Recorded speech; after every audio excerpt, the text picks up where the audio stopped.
Hello? I think we only have the 4 mics, so if you guys want to just pull them close to you or pass them around.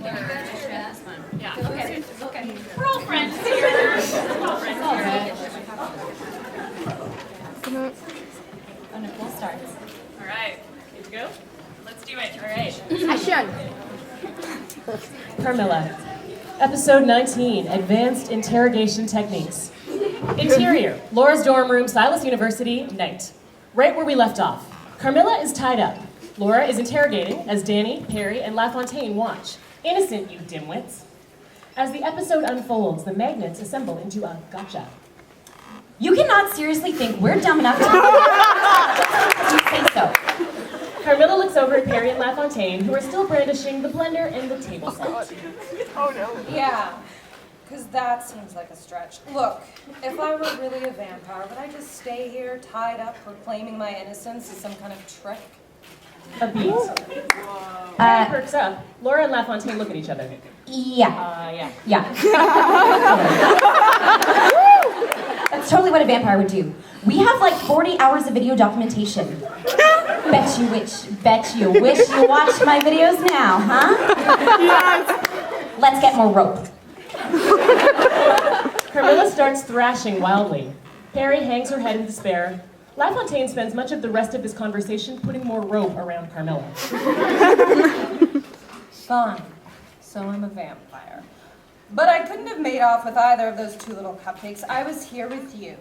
And then here being ambushed by toddlers the whole time. Well, maybe you have some kind of vampire accomplice.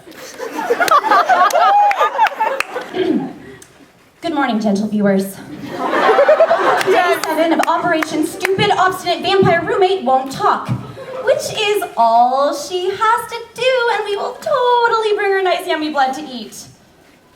Ugh, I swear! No reaction from Carmilla, but there's a knock at the door. Laura opens it a crack. Again, we only hear Laura's responses. Hey! Oh, no, sorry, Carmilla is not here right now. She had tickets to some kind of, like, angry existentialist, punk rock club thing. You know how she is. I bet she'll totally be back when she'll text you when she gets back, yeah. While Laura isn't looking, Carmilla's eyes have rolled back in her head and she started to convulse. As Laura is turning around, I swear, if one of more of your broken-hearted one-night stands knocks on that door, I'm just going to start spritzing them like cats. she catches sight of Carmilla seizing. Carmilla! After a split-second flutter of panic, I was looking for the flutter of panic.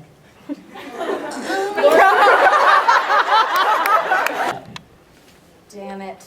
Here, come on. Let's set you back up.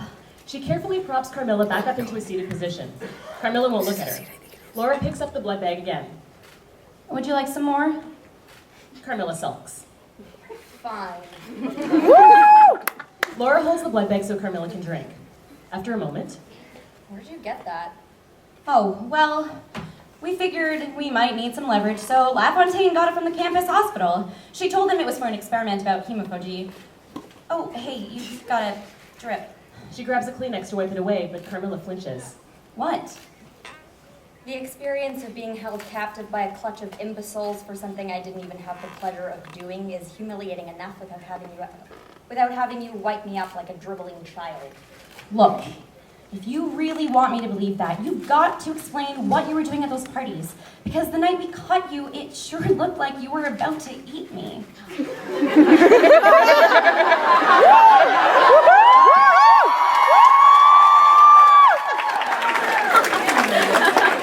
Wait, you think that was me trying to eat you?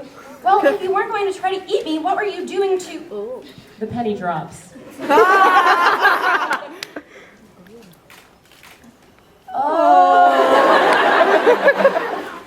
Oh, you mean when you were hitting on me, you were really hitting on me.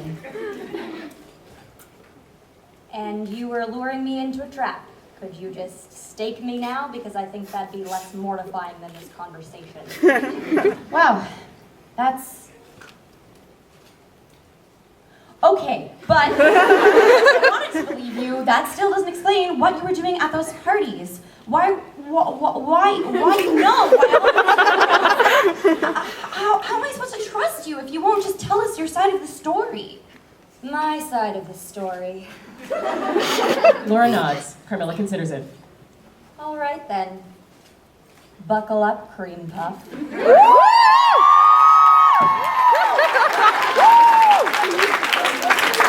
It's gonna be a long night. Or, you know, Friday at FanExpo!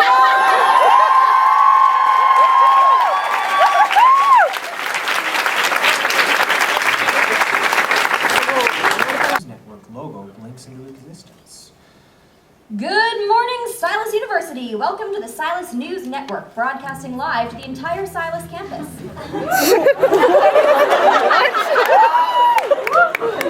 My intrepid team and I will be reporting your stories and bringing you the news you need to survive your day. Carmilla makes a noise of disgust. Laura presses on. Let's bring up the map. A campus map appears behind Laura, marked with the anglerfish crater and 3 colored territories. Currently, the Summer Society controls the northwest of the campus, the Zetas occupy this northeastern stretch, and the Alchemy Club is here in the south. We have reports of an exploding fungal conflict along the Alchemy Zeta line, so you'll want to avoid that as you head to classes, as well as steering clear of the anglerfish crater, which is unsafe due to earthquake aftermath and the fact that the set of Silas drama musical Antigone Zombie Vengeance is protruding from one of the crater's walls. Also, please stop throwing cherry bombs at the fish. It's all fun and games until a primordial monster gets loose and devours us all. And now, today's top story. Last night, the staff of the Voice of Silas were gruesomely... Sorry, but students in the South Lawn are being harassed by Voice of Silas murders. Perry pops up. Carmilla corks an eyebrow. flaming arrows at the Summer Zeta border.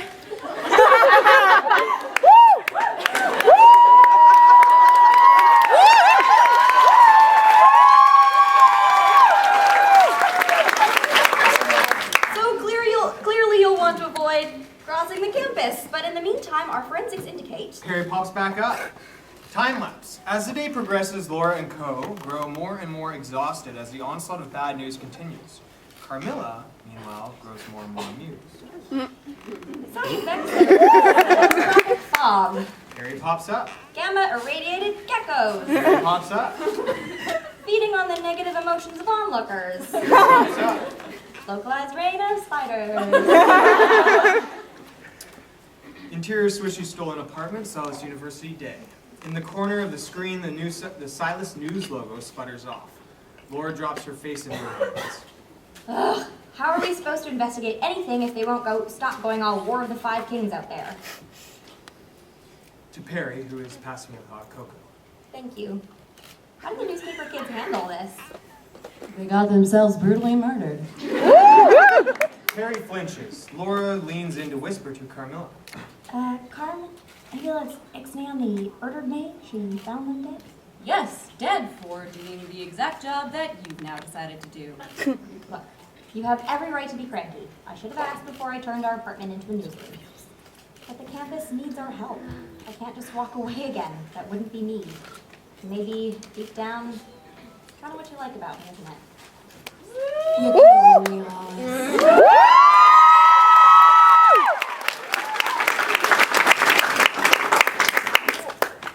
Yeah, but you were already dead. Now we just have to figure out how to calm things down enough to solve the murders. And who do we know stupid enough to stand between two angry frat armies with more weaponry than IQ points? Silas University. Danny and Kirsch doing their best to hold back Melanet? Mel, 21, sinuous, and Theo, 22, handsome, well-groomed, and yelling. In the midst of it all, Laura sits exhausted with a whistle. Carmilla, meanwhile, slurps blood through a straw in the background.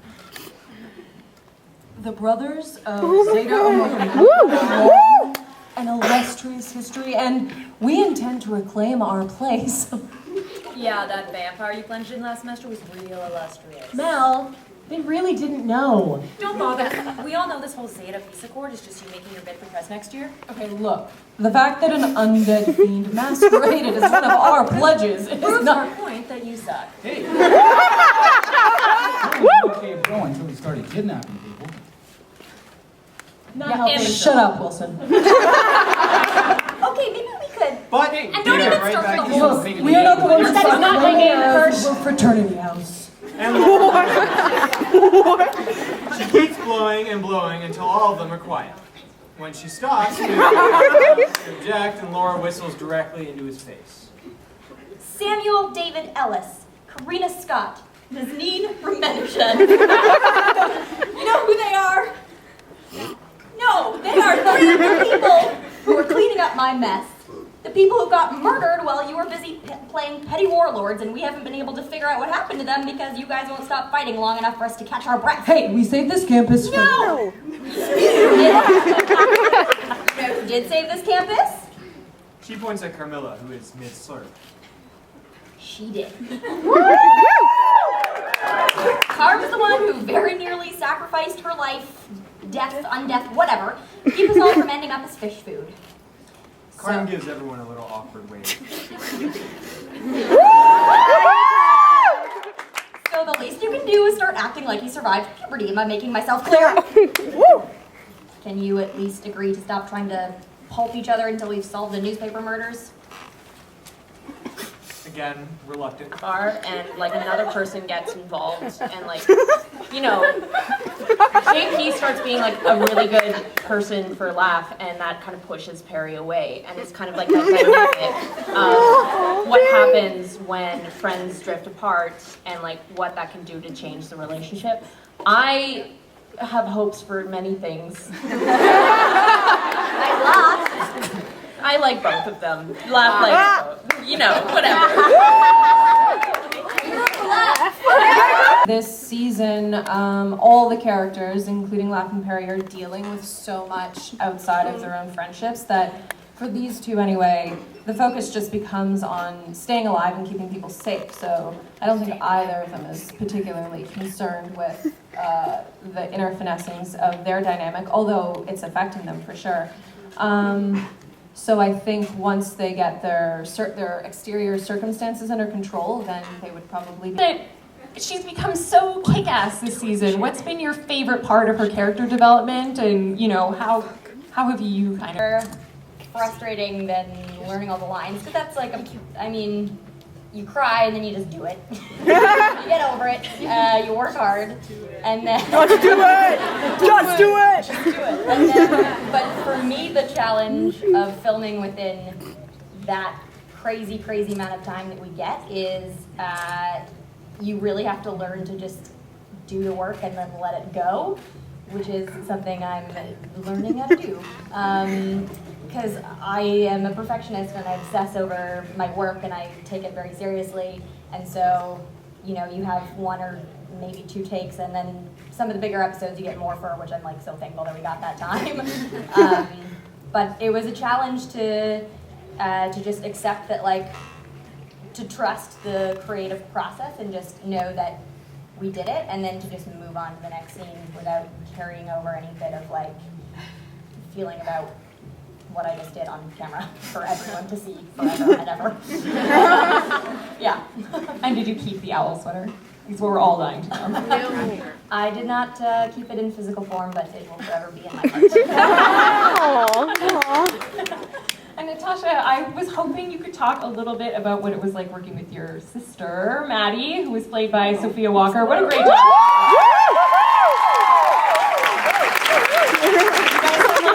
Interesting and maybe like Game of Thrones-y? No. Hey, please forgive me. Elaborate. I have never watched Game of Thrones. No. I just don't know. Maybe there was like some kind of weird history between the two of you. Not know yet. Oh, there absolutely is. Yeah, for sure. No. What? Well, I'm a big fan of True Blood, and the vampire siblings on that show have some interesting pasts as well, so I think they absolutely did. I mean, it's not incest if you're not...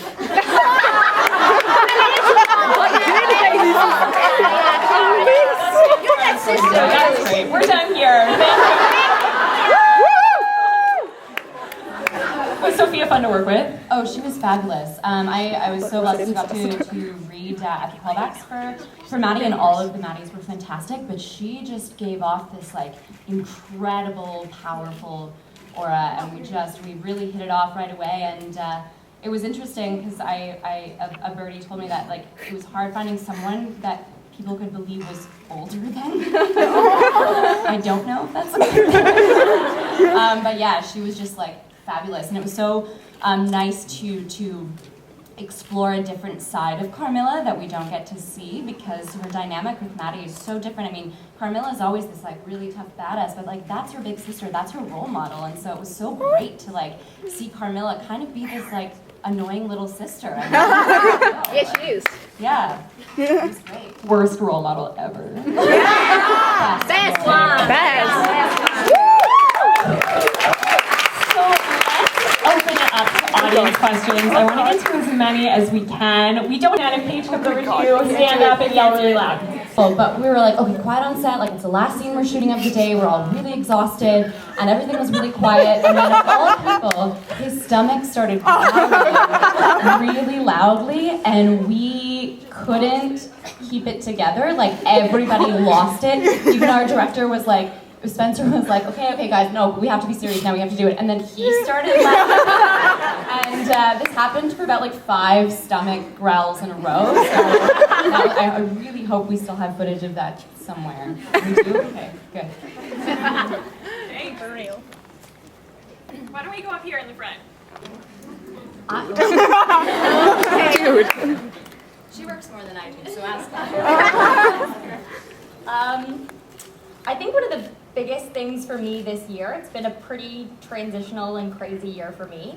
And one of the things that I've really started to ask myself this summer is, if this all went away, and if I didn't have like a room full of people here watching me weirdly talk, would I still want to act? And the answer was like a resounding like, absolutely yes.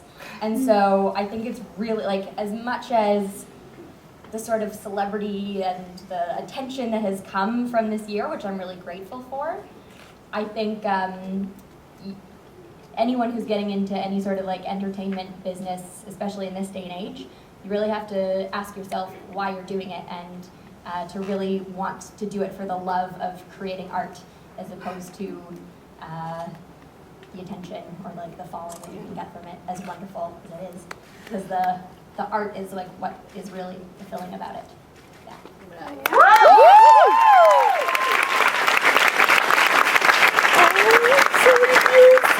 And also, when you are trying to work, I think staying true to who you are is the most important thing. For a long time, I used to try to fit what I thought casting directors wanted from me.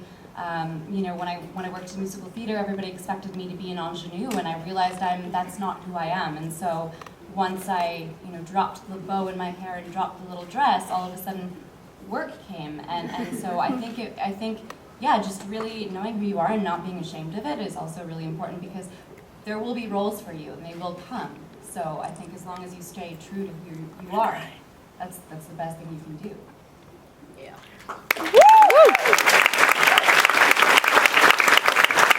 I think we're all still really figuring the whole boat out. You can feel very, very lost in this whole process. I think the biggest thing for you to do is actually just to start. You could do classes, join community theater, try to find an agent, but everyone's going to have their own path and journey, and things will happen in circles. It will ebb and flow. You have success, you don't have success, and it's going to be up and down, and everyone's going to tell you who you should be and what you should think of yourself. But if that's a little inkling that you have to try just right now, you look for reasons to tell yourself that you can't do something, and that makes you feel better for not putting yourself out there for trying. But if you just feel a little curiosity about it, go ahead, try, and then figure it out as you go along. You can go to university and get some degree and then be safe, but you're always going to wonder if you didn't do that one thing. I have regrets about things that I didn't have the bravery to do in my life, and I don't want to feel that way, so I decided I had to go ahead and try. You figure it out as you go, and I'm like, I'll be fine. I could always change my mind tomorrow and decide to go get a degree or do something else or do what people think I should be. But at the end of the day, you have to sleep with yourself and be happy about the decisions that you've made, because you have to live with them at the end of the day. So if you feel something, listen to it, and then go from there. Yes, no, how do you feel? Do you feel good? But make an attempt, and no one's going to tell you how to do something. You have to figure it out as you go. So just take a step forward and make it happen. Yeah. Laura? And I have to answer as Carmilla?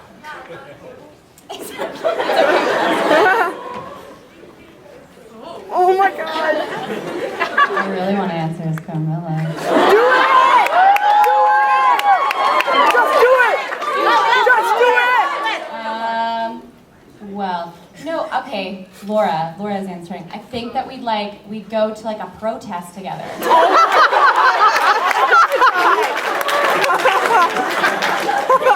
Sexiest date ever. For Carmilla, there would probably be a lot of candles involved.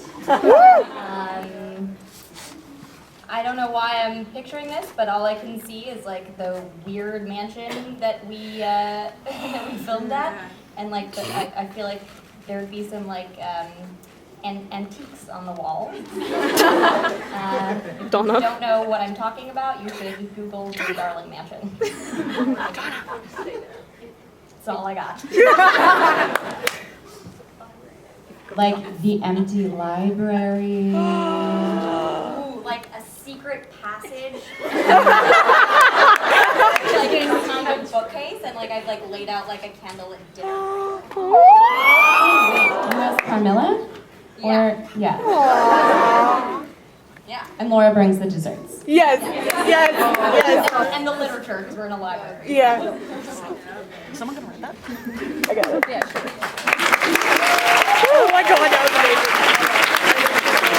amazing. Favorite scene that you have seen yet? I like when we're all there together and it's kind of like a rabble. I find those things really fun, and they were fun on the day because everybody was together and they were really high energy. They were challenging to block everybody and get everybody in and get all the lines exactly perfect. But it was super fun. It felt like doing a play because we were all together just doing it in one take, just like there was an actual audience there. So it's very No! No! It's thinking. It's trolling. It's trolling. I'm doing something important. Don't This is the wrong do it.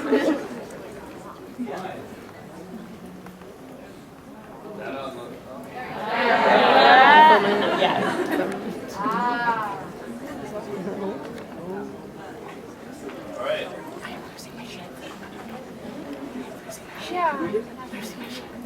This way.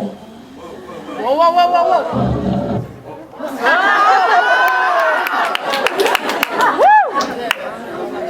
Oh, yeah. To work out this way. Come on. When I press previous, it's going to start right away. So ready? Ready? Yeah. I didn't mean for it to work out this way. No. No. God, I don't even know what I'm supposed to feel. She should be better than all this. Shouldn't she? And what if she gets hurt or something worse? There he goes. You fall in love. Redeem themselves, right? Oh, no. Love doesn't mean the same thing to everyone. Oh, my God. Oh, my God. Can we just pretend, just for tonight, if I asked for you to run away?